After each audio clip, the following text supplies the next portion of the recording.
BNP কইছে তারা 300 ফিটে যে বর্জ্য তৈরি করেছে তাও প্রসারণ করেছে, মার্শাল্লাহ এই যে দেখে। তারপরে ছবিও দিতে আগে এবং পরে, ওরে বাবা। তারপরে বিএনপির 5,000টা এডিটর সাহেব 5,000টা কওয়া যাবি না। হ্যাঁ সে কি আপনি চান না আমি মুখ খারাপ করি? আচ্ছা তাইলে ধরি 5,000টার একটা ছবি দেবেন না তাই বলে? হ্যাঁ ভালো হয়েছে, ভালো হয়েছে না? জুতার সাইজ কলে ভালো, মাশাআল্লাহ। অনেকে সেট পারবে কি, জায়গা আছে অনেক সামনে, ইনকে করে।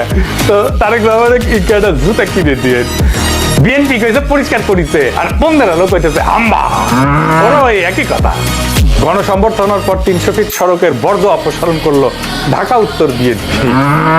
148 টন বর্জ্য পরিষ্কার করছে সিটি কর্পোরেশন।